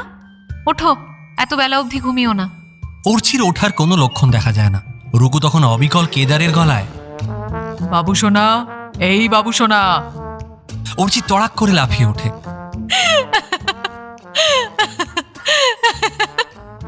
বাবা কি ভীতু! এরকম এরকম করো না, জাস্ট মারা পড়বো কিন্তু। বেশ তো, অতই যখন ভয়, তুমি মন দিয়ে পড়াশোনা করো। আমি প্রিয়নগর চললাম। এই না না, আজকের দিনটা থেকে যাও না। এটা কিন্তু ঠিক হচ্ছে না উঠছি। তোমার বাবার শর্ত আমরা কিন্তু মানছি না। ঠিক আছে বাবা, বিকেলে ট্রেনে চলে যাও। আজ তোমার পরীক্ষাও নেই। সারাটা দিন একটু ভালো সময় কাটাই আমরা। সারাটা দিন? আর পড়াশোনার কি হবে? আরে গুলি মারো তো পড়াশোনায়। বেশ, ব্রেকফাস্টে কি খাবে? লুচি আর ছোলার ডাল। ও বাবা, আমার দৌড় কিন্তু ওই ম্যাগি অবধি। হ্যাঁ, আরে চাপ নিচ্ছ কেন? আনিয়ে নিচ্ছি। এখানে দারুণ একটা ব্রেকফাস্ট জয়েন্ট আছে। দাও ফোনটা দাও। এই কাল থেকে তো ফোনগুলো অন করা হয়নি, সেই ড্রয়িং রুমে পড়ে আছে। প্লিজ একটু ফোনগুলো অন করো না, আমি একটু বাথরুম থেকে আসছি। অর্চির ঘরের লাগোয়া বাথরুমে রুকু ঢুকে পড়ে। অর্চি বসার ঘরে এসে রুকুর ফোনটা অন করে সোফায় ফেলে দেয়। নিজের ফোনটা অন করতে যায়। হঠাৎ কলিং বেল বাজে। অর্চি আই হোল দিয়ে দেখে চমকে ওঠে। কেদার দাঁড়িয়ে আছেন। অর্চি দৌড়ে ঘরে, বাথরুমের দরজায় দুমদুম করে ধাক্কা মারতে থাকে। রুকু বেরিয়ে আসে। কি হলো? এরকম করছো কেন? আরে সর্বনাশ হয়ে গেছে, বাবা চলে এসছে। সে কি? এখন কি হবে? এই শোনো, বলছি তুমি গেস্ট রুমের দরজাটা লক করে বসে থাকো, ঠিক আছে? আমি বাবাকে ভুলিয়ে ভালিয়ে এই ঘরটা আটকে রাখবো। তার মধ্যে কিন্তু তুমি বেরিয়ে যাবে। আমার জামা কাপড় তো সব এই ঘরে। বাইরে অনেকবার বেলের আওয়াজ হচ্ছে, তার সঙ্গে কেদারের বাজ খায় গলা। বাবু সোনা, এই বাবু সোনা। আরে সব নিয়ে যাও। এনো পার্সটা নো। আর টাকা পয়সা আছে তো? আছে আছে আছে। সোজা একটা ট্যাক্সি নিয়ে স্টেশনে চলে যাবে, আমি পরে ফোন করব। রুকু ওর জিনিসপত্র নিয়ে পাশের ঘরে চলে যায়। অর্চি হাই তুলতে তুলতে দরজা খোলে।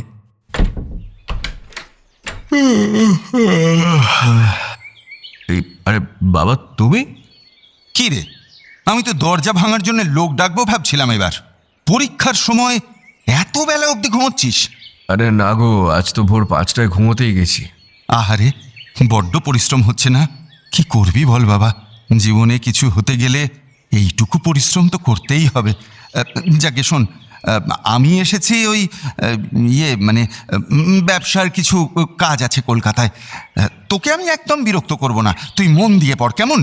আমি গেস্ট রুমে থাকবো। অর্চি বাবার হাত ধরে টানে।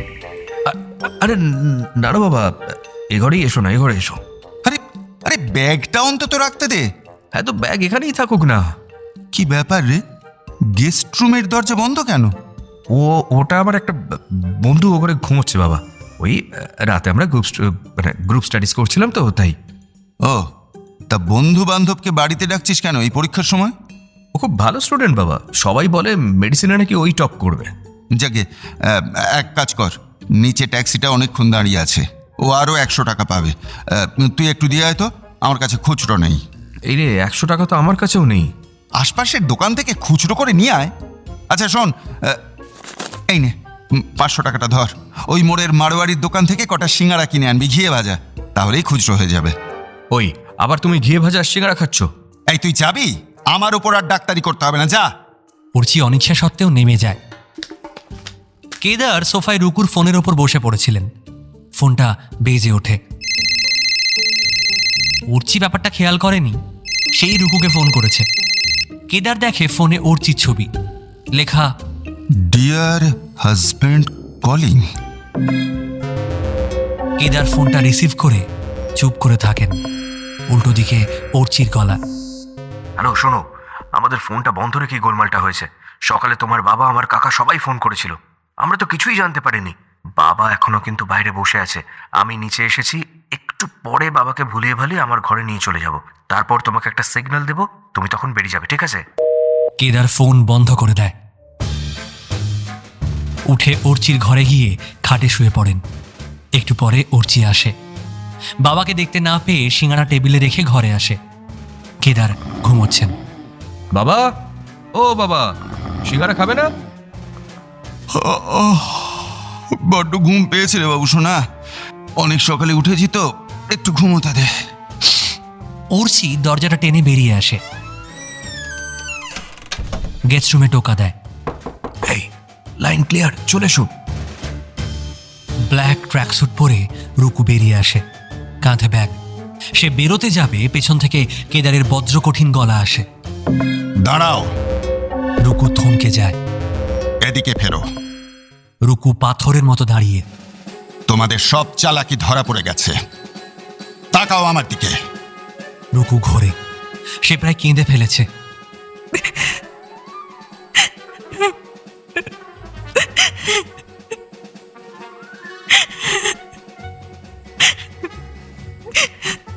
বাবা বাবা বলছি যে ওর কোনো দোষ নেই বাবা। কালো ভয়ঙ্কর একটা সমস্যায় পড়ে গেছিল, তাই আমি ওকে এখানে আসতে বলি। চুপ, একদম চুপ। আমি তোমাদের সম্পর্ককে সম্মান করেছিলাম, আমাদের এত পুরনো পারিবারিক বিবাদ ভুলে তোমাদের বিয়েতে মত দিয়েছিলাম। তোমরা তোমরা আমার সামান্য একটা কথা রাখতে পারলে না, এত তাড়া তোমাদের। আজ থেকে তোমাদের দুজনের সঙ্গে আমার আর কোনো সম্পর্ক নেই। কেদার ব্যাগটা কাঁধে তুলে বেরিয়ে যান। অর্চি বাবাকে আটকাতে যায়, কেদার হাত তুলে তাকে থামিয়ে দেয়। কেদার বেরিয়ে যায়। রুকু হাও হাও করে কাঁদতে থাকে।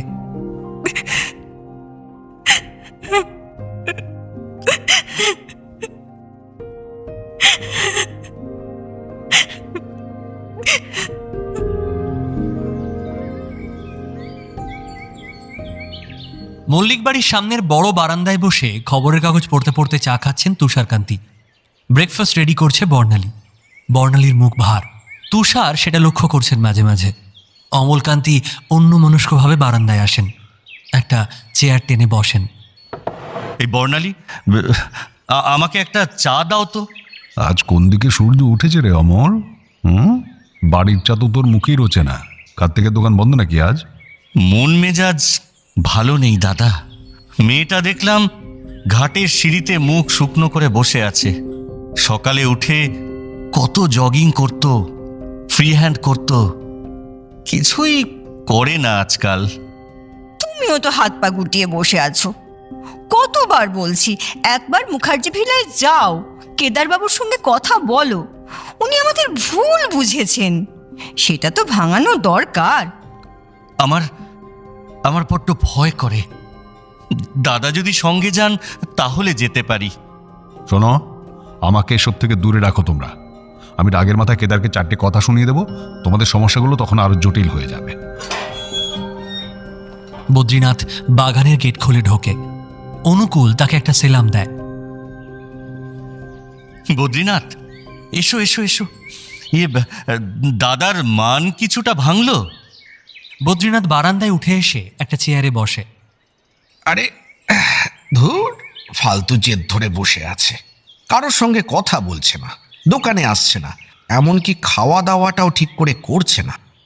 এক প্রহ্লাদ ছাড়া কারোর ও ঘরে যাওয়ার পারমিশনও নেই। বর্ণালী চা দেয় অমল ও বদ্রীকে। আচ্ছা, রুকুকে নিয়ে আমি একবার যাব? না না বৌদি, এতে হিতে বিপরীত হতে পারে। ভাইপোর পরীক্ষা শেষ হচ্ছে আজ, ফিরুক সে, তারপর কিছু একটা উপায় বার করা যাবে।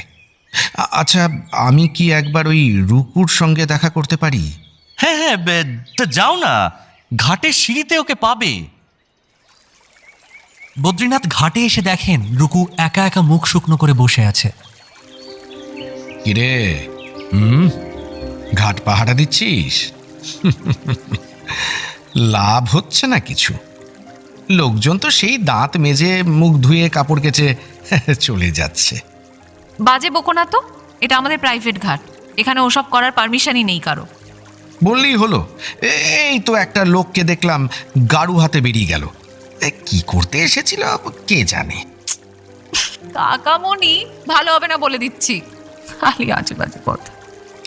এই তো দেখ তো, হাসলে কত ভালো লাগে বলতো তোকে। হ্যাঁ, কি দিনরাত শুকনো মুখে বসে আছিস বলতো? আমার জন্য সব ঘেটে গেল জানো কাকামণি। আরে কিচ্ছু হয়নি, সব দেখবি আবার আগের মতো হয়ে যাবে। তোর পিসির সঙ্গে কথা হয়েছে নাকি এর মধ্যে? না, দেখাই হয় না আর। বেটা ভয় পেয়েছে। জগদ্ধাত্রী, হে জগদ্ধাত্রী, কোথায় লুকিয়ে আছিস? সামনে আয়। জগদ্ধাত্রী বদ্রী ও রুকুর সামনে উদয় হয়। পিসিমণি, কোথায় ছিলে তুমি এতদিন? কোথায় আর যাব, এই বাড়িতেই মরে পড়ে থাকি।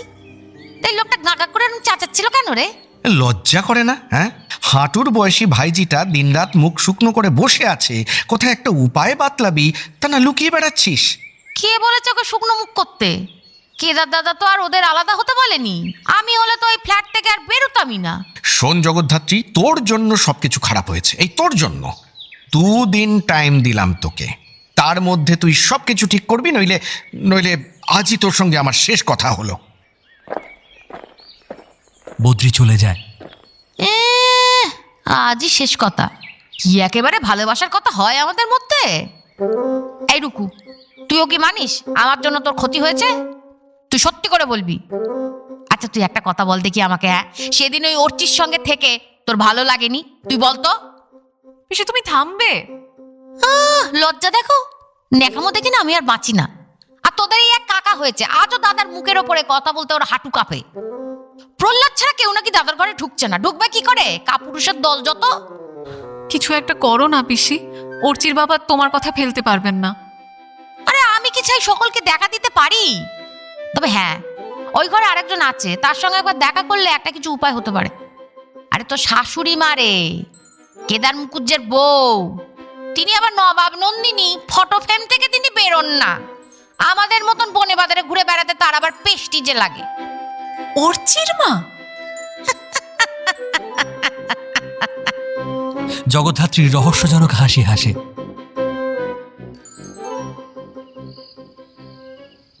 রাতের বেলা কেদার তার ঘরের জানলার দিকে একটা ইজি চেয়ারে বসে এক মনে আকাশ দেখছেন। প্রহ্লাদ ঘরে ঢোকে। বাবু, বড়দা বাবু। এখনো খিদে পাইনি, পরে খাবো। না বাবু, খাবার আনিনি। মগরা থেকে কিছু লোক এসেছে, মদন মোহনের পুজো হবে দোল পূর্ণিমায়। আপনি চাঁদা দেন তো প্রত্যেক বছর? ও বাহ, ওদের কথা ভুলেই গিয়েছিলাম। তুই বসা ওনাদের, আমি আসছি। কেদার সিন্দুক খুলে টাকা পয়সা নিয়ে বেরোন ঘর থেকে। সামনের জানলায় উঁকি মারে জগদ্ধাত্রী, তারপর ঢুকে পড়ে ঘরের মধ্যে। এদিক ওদিক ঘুরে বেড়ায়। খোলা সিন্দুকটা বন্ধ করতে যায় চাবি ঘুরিয়ে। ছবি থেকে অন্নপূর্ণা দেখতে পান। এই কে রে? কে তুই? ওগো, তুমি কোথায় গেলে গো? আরে ঘরে তো চোর ঢুকেছে। এই চুপ চুপ, আমি চোর নই, জগদ্ধাত্রী। জগদ্ধাত্রী? ওই মল্লিক বাড়ির জগদ্ধাত্রী? তা তুই এ বাড়িতে কি করছিস, তাও আবার আমার স্বামীর ঘরে? এমন কিছু চাঁদপানা মুখ নয় তোমার স্বামীর। এই, তুই এখানে কেন এসেছিস একদম ঠিকঠাক বলতো। কেমন মেয়ে মানুষ তুমি? বিয়ের পর ছেলে বৌমা একসঙ্গে থাকতে পারছে না, তোমার প্রাণে একটু মায়া দয়া হচ্ছে না? কিছু বলতে পারছো না তুমি নিজের স্বামীকে? ও, তুই তোর ভাইজির হয়ে দরবার করতে এসেছিস? তা সেই বা কেমন মেয়ে বাপু? কোন আক্কেলে শ্বশুরের কথা অমান্য করে? এমন শ্বশুর পাবে? কোনোদিন শুনেছিস বৌমা খেলে বলে শ্বশুর বৌমাকে সোনার ব্যাট গড়িয়ে দিয়েছে? আমাকে আমার শ্বশুর তো ওই বিছে হার আর কানের পাশা ছাড়া কিচ্ছু দেয়নি। কিছু জানো না, এতে আমাদের রুকুর কোনো হাত নেই। এইসব হচ্ছে চিত্রমালার চক্রান্ত। চিত্রমালা? হ্যাঁ হ্যাঁ, চিত্রমালা। নিজে তো জীবনে কিছু পেল না, এখন তোমার স্বামীর সুখ দেখে হিংসে জ্বলছে। তোমাদের ছেলে বড় ডাক্তার হয়েছে, অমন সুন্দর বৌমা পেয়েছে, তারপর কেদার দাদার ব্যবসাতেও এখন কত নাম। কি সব প্রাইজ টাইজ পেলো, চিত্রমালার কি সহ্য হয় সব? ওই তো গিয়ে রুকুর খেলা শেষে স্কুলের কারেন্ট জল সব মেশিনগুলো থেকে সেসবগুলো খারাপ করে দিয়েছিল। বলিস কি রে জগদ্ধাত্রী, ওর পেটে পেটে এত? হ্যাঁ, তবে আর বলছি কি, সেদিন অত রাতে মেয়েরা যাবে কোথায় বলো তো? তোমার ছেলেই তো তাকে বলেছিল তুমি এখন মুখার্জি বাড়ির বউ, এখানে তোমার নিজের ফ্ল্যাট আছে, তুমি সেখানেই আসবে। ওরা কি করে জানবে বলো তোমার স্বামী সকাল সকাল সেখানে এসে হাজির হবে? দরজার কাছে কেদারের গলার আওয়াজ পাওয়া যায়।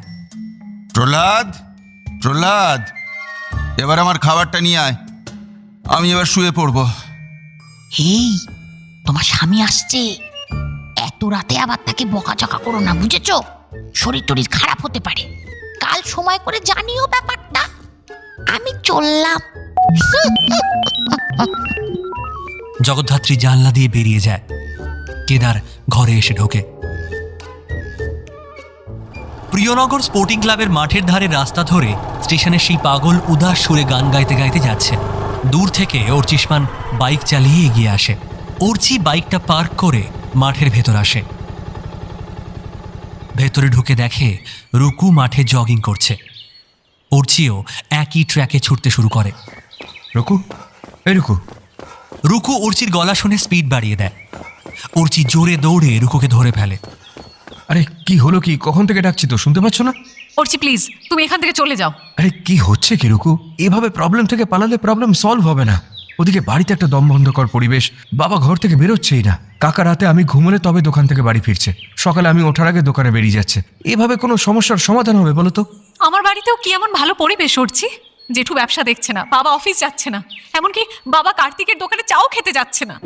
শুধু পিসিমণি আপ্রাণ চেষ্টা করে যাচ্ছে সবকিছু ঠিক করার। কে? পিসিমণি। শোনো অর্চি, তুমি আমাকে যা খুশি বলো বলো, পিসিমণি আমাকে দেখা দেয়, পিসিমণি বৌদ্রি কাকাকেও দেখা দেয়। আমাদের দুজনকে সে খুবই ভালোবাসতো, তাই তাই সে আমাদের ছেড়ে যেতে পারেনি। আচ্ছা ঠিক আছে ঠিক আছে, তা কি বলছে শুনি তোমার পিসিমণি? সমস্যার সমাধানটা কি করে হবে? শোনো না, পিসিমণি আর তোমার মা মিলে দারুণ একটা প্ল্যান বানিয়েছে জানো। মনে হয় তাতে সব ঠিক হয়ে যাবে। অর্চি মাথায় হাত দিয়ে মাঠের মধ্যে বসে পড়ে। কি সব বলছো তুমি রুকু? কেদার নিজের ঘরে খাটের ওপর চোখে হাত চাপা দিয়ে শুয়ে আছেন। অন্নপূর্ণা ছবি থেকে লক্ষ্য করছেন। এই যে শুনছো, বলছি আর কতদিন এসব চলবে তোমার? কেদার উঠে বসেন। কি বলছোটা কি? এগুলো তোমার মনে হচ্ছে? তা নয় তো কি, যথেষ্ট হয়েছে। এবার এসব বন্ধ করো, নইলে ছেলের সংসারটাও ভাঙবে আর ব্যবসাটাও লাটে উঠবে। বাজে কথা বলো না তো। এই অন্নপূর্ণা বামনি বাজে কথা কোনোদিনও বলে না। শোনো, বাবু সোনার বিয়ের পর এই প্রথমবার মদন মোহনের দোলের দিন ছেলে বৌমাকে নিয়ে তুমি মগরা যাবে। ঠাকুরের আশীর্বাদী আবির ওদের গায়ে যেন লাগে। আমি এসব পারবো না। পারবো না বললে তো চলবে না বাপু। আচ্ছা একটা কথা বলো তো, সেদিন সকাল সকাল কার কান ভাঙানিতে তুমি বাক্স গুছিয়ে বাবু সোনার কলকাতার ফ্ল্যাটে চলে গিয়েছিলে? কান ভাঙানি? আমি নিজেই সেখানে গিয়েছিলাম, আর গিয়েছিলাম বলেই সবকিছু নিজের চোখে দেখতে পেয়েছিলাম। অর্চি বাড়ির মধ্যে প্রবেশ করে, দেখে বাবার ঘর আধ ভেজানো। সে ঘরের সামনে এসে কান পাতে। এসব মিথ্যে বলতে তোমার লজ্জা করছে না? তোমার সব চালাকি আমি কিন্তু ধরে ফেলেছি। চালাকি? আরে আরে কি বলতে চাইছো একটু খোলসা করে বলবে কি? হ্যাঁ গো, 25 বছর তোমার সঙ্গে ঘর করেও তোমার মন পেলাম না। এখনো তুমি লুকিয়ে লুকিয়ে ওই চিত্রমালার সঙ্গে যোগাযোগ রাখো। চিত্রমালা? চিত্রমালা সে আবার কোত্থেকে এলো? আমি সব জেনে গেছি। সেদিন রাতে ওই চিত্রমালাই তোমাকে খবর দিয়েছিল তোমার ছেলে বৌমা একসঙ্গে থাকছে, আর সেই জন্যেই তুমি সকালবেলা উঠে ওরকম পড়ে কি মরি করে দৌড়লে। আমাকে অবধি বলে গেলে না যে তুমি কোথায় যাচ্ছ। আচ্ছা অন্নপূর্ণা, তোমার মাথাটা কি একেবারেই গেছে? অর্চি আর থাকতে না পেরে দরজা খুলে ঘরে ঢুকে পড়ে। কেদার চমকে যায়। কোনো রকমে নিজেকে সামলে নিয়ে কেদার ঘর থেকে বেরিয়ে যায়। এই প্রহ্লাদ, চানের জল দে রে, আজ একবার দোকানে যাব। অর্চি মায়ের ছবির কাছে এগিয়ে আসে। ছবিটার এদিক ওদিক দেখতে থাকে। ছবির গায়ে কান পেতে কিছু শোনবার চেষ্টা করে।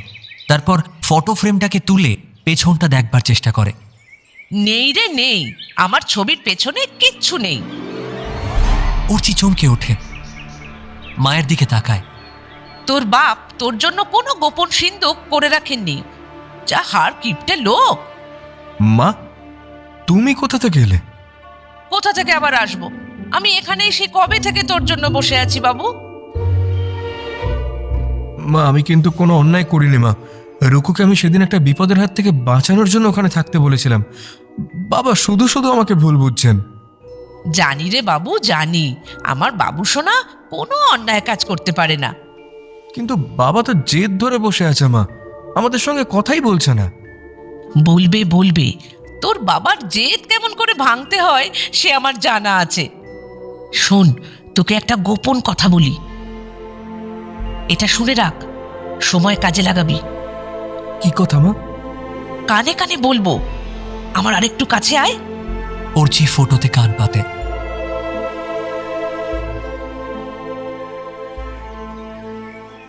সকাল সকাল অমল, তুষার ও বর্ণালী বারান্দায় বসে চা খাচ্ছে। হঠাৎ গেটের কাছে কি একটা গোলমালের আওয়াজ পেয়ে তারা গেটের দিকে তাকায়। দেখে অনুকূলের সঙ্গে মুখার্জি ভিলার খাস ভৃত্য প্রহ্লাদের কি একটা ঝামেলা চলছে। কি চলছে ওখানে? আরে এটা তো প্রহ্লাদ, কেদারদার খাস লোক। হ্যাঁ অনুকূল, ওকে নিয়ে আয় এখানে। অনুকূলের সঙ্গে প্রহ্লাদ এগিয়ে আসে। কি ব্যাপার, কি চাই এখানে? মুখার্জি বাবু নেমন্তন্ন চিঠি পাঠিয়েছে আপনাদের। কোন মুখার্জি?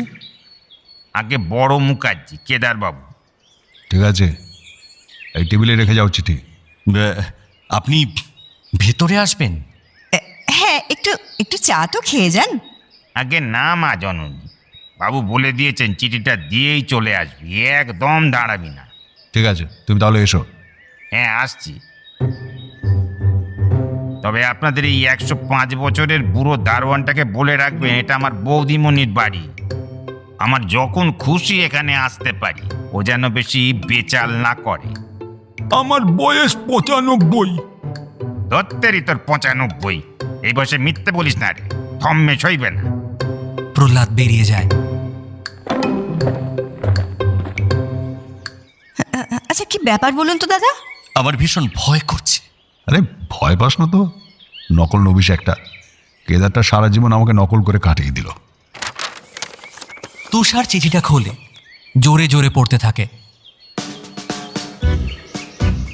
পূজনীয় শ্রী তুষার কান্তি মল্লিক ব্যয় মশাই, আগামী 29শে ফাল্গুন দোল পূর্ণিমায় আমাদের রাধা মাধবের পুজো হবে মগরার মদনমোহন মন্দিরে।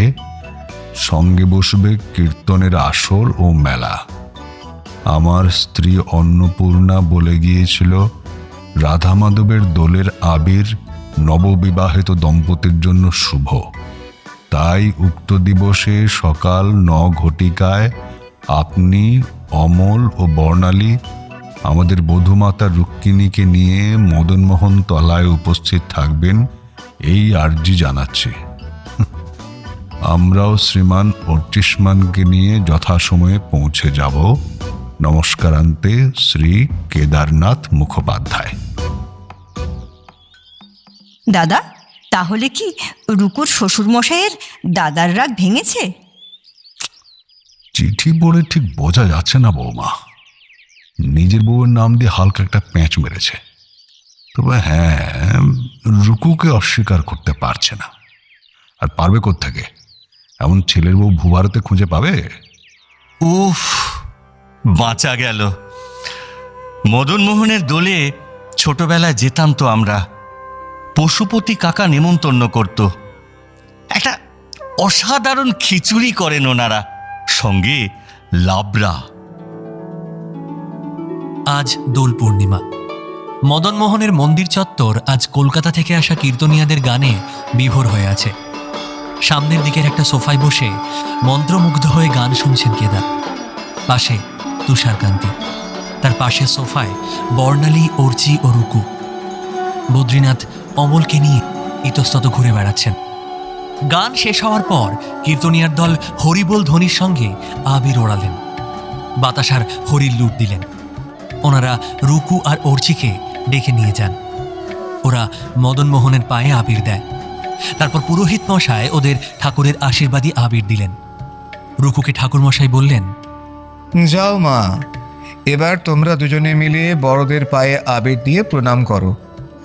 আমি যাই, কীর্তনিয়াদের সেবার বন্দোবস্ত করি, তারপর তোমরা খেতে বসবে। রুকু ও অর্চি প্রথমে বয়োজ্যেষ্ঠ হিসাবে তুষারের পায়ে আবির দিয়ে প্রণাম করে আশীর্বাদ নেয়। তারপর ভয়ে ভয়ে কেদারের দিকে এগিয়ে যায়।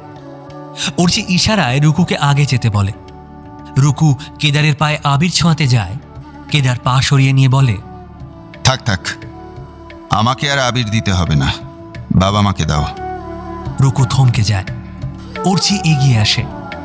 আচ্ছা, কি ব্যাপার, তুমি ওর প্রণামটা নিচ্ছ না কেন? আমরা কি করেছিটা কি বলো তো? কেদারের মুখ থমথমে। আহ ভাইপো, আজ শুভ দিনে এইসব কথা থাক না।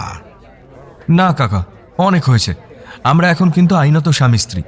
আমার স্ত্রীর একটা বিপদের রাতে আমি তাকে আমার ফ্ল্যাটে আশ্রয় দিয়েছিলাম। সেই রাতে একসঙ্গে থেকে আমরা কি এতটাই অপরাধ করে ফেলেছি যে আমাদের আর বাবাকে প্রণাম করার যোগ্যতাটাও নেই? রুকুমা, তুমি এখন আমাদের সঙ্গে এসো তো। ওনাদের বাপ ব্যাটার মান অভিমান মিটে যাক, তারপর আমরা আবার আসবো। এসো। কি হলো কি? একটা প্রশ্ন করেছি তো তোমাকে, উত্তর দাও। তুই আমাকে জানিয়ে কাজটা করতে পারতিস, কিন্তু তুই আমার থেকে কথাটা লুকিয়েছিলি। আচ্ছা, তুমি যখন দোকানের জমি কেনার টাকা চিত্রমালা দেবীকে বম্বে পালানোর জন্য দিয়েছিলে, তখন ঠাকুরদাকে জানিয়ে দিয়েছিলে? এই কি বলছিস? আসতে বল, সবাই শুনতে পাবে। সে কি? হ্যাঁ দাদা, দোকানের জমি কেনার টাকা তুমি চিত্রমালাকে দিয়েছিলে নাকি? আমি তো জানতাম সেটা বাবার সিন্দুক থেকে চুরি হয়ে গিয়েছিল। না, চুরি তো হয়নি। বাবা কোর্টে গিয়ে জমি রেজিস্ট্রি করাবেন বলে টাকাটা ঠাকুরদার থেকে চেয়ে নিজের কাছে রেখেছিলেন, আর পরে সেটা উনি চিত্রমালা দেবীকে দিয়ে দেন। ঠাকুরদা তখন সব জানতে পেরে ভীষণ রেগে গিয়েছিলেন ঠিকই, কিন্তু তার জন্য উনি বাবাকে এরকম মানসিক নির্যাতন করেননি, কখনো করেননি। এমনকি বাবার হঠাৎ করে মাকে বিয়ে করে বাড়ি নিয়ে আসার মতো ব্যাপারটাও ঠাকুরদা কিন্তু সহজভাবেই মেনে নিয়েছিলেন। সহজভাবে মেনে নেয়নি রে ভাইপো। তোর মামার বাড়ি হেব্বি চালাচ্ছিল। তাঁরা খোঁজ খবর করে বুঝেছিল তোর মায়ের সঙ্গে দোকানের জমি কেনার টাকাটা না পাঠালে পশুপতিনাথ মুখুজ্জে সহজে এ বিয়ে মানবেন না।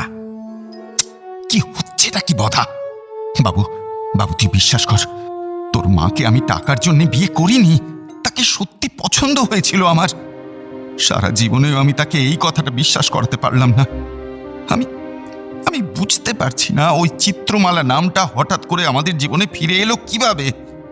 এসব কিছুর পেছনে তো তারই হাত আছে। কে, কাকামণি? না, অবশ্য জগদ্ধাত্রীও কিছুটা দায়ী, কিন্তু চিত্রমালার দোষ বেশি। বদা, বদা এবার থাম তুই। এই বাবু শোনা, তুই যা বৌমাকে ডাক, ওর বাড়ির লোকজনকে ডাক। সবাই কি ভাবছে বল দেখিনি? ছি ছি ছি ছি ছি। চিত্রমালার দোষ বেশি, জগদ্ধাত্রীর দোষ কম। তুষারদা এসব জানতে পারলে বিয়াই বাড়িতে আমার আর মান সম্মান বলে কিচ্ছু থাকবে না। বদ্রীনাথ চিৎকার করে সবাইকে ডাকে, তুষারদা, অমল, আরে বৌঠান, আরে তোমরা রুকুকে নিয়ে এদিকে এসো। দাদার আমার মান ভেঙেছে। এসো এসো এসো। সবাই হই হই করতে করতে এগিয়ে আসে। কেদার তুষারের সঙ্গে কোলাকুলি করে। খেল দেখালে বটে তুমি কেদার। আমার রুকুমা কই? রুকুকে কেউ দেখতে পায় না। খুঁজতে খুঁজতে মন্দিরের আরেক প্রান্তে গিয়ে দেখে রুকু একটা আলসেতে বসে মোবাইলে খুব মন দিয়ে কি একটা করছে। আরে রুকু, কি করছো তুমি ওখানে? আমরা তো তোমায় কখন থেকে খুঁজছি। হ্যাঁ, কিছু না, পড়ছি তোমার আজ রেজাল্ট বেরিয়েছে। রেজাল্ট? হ্যাঁ, আমার মোবাইলে নেটওয়ার্ক পাচ্ছি না, নইলে ওর রোল নাম্বার আমি জানি, এতক্ষণে রেজাল্ট কি হয়েছে দেখে ফেলতাম। যা বাবা, এই দোলের দিন কারোর রেজাল্ট বেরোয়? অর্চি নিজের মোবাইলে রেজাল্টের সাইটটা খোলে। সহজেই খুলে যায়। কি রে বাবু সোনা, তুই তুই পাশ করেছিস তো? অর্চিষ্মান চুপ। পড়ছি। অর্চি রুকুর হাতে মোবাইলটা দেয়। রেজাল্টের খবর পড়ে রুকুর মুখে হাসি। সে কেদারের দিকে তাকিয়ে বলে,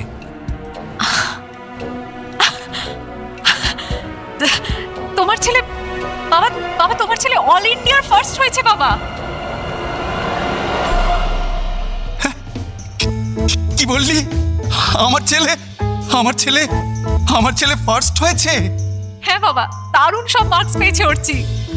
এসব তোর জন্যই হয়েছে রে মা, এসব তোর জন্যই হয়েছে। তুই আমার ছেলের জীবনে না এলে এসব হতোই না। রুকু অর্চি একে অপরের দিকে তাকায়। সবাই অর্চিকে নিয়ে হই হই করতে থাকে। বড় হো বাবু সোনা, বড় হো। আরে থাক থাক, আমাকে আর প্রণাম করতে হবে না বাবা। আরে আরে আমাকে আবার। আরে বাবা আবার কোথায় চলে গেল? হ্যাঁ সত্যি তো, অমল কোথায় গেল? এই তো এখানেই ছিল। অমল, অমল।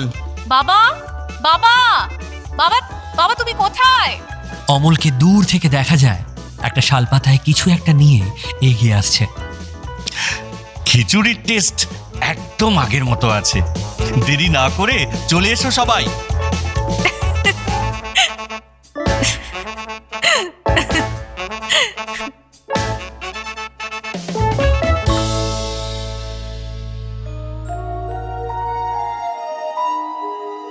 ওয়ান-7 FM রেইনবোর গল্প স্বল্পতে আজ শুনলেন শ্রীপর্ণা মিত্রের লেখা অর্চিষ্মানের বিয়ে।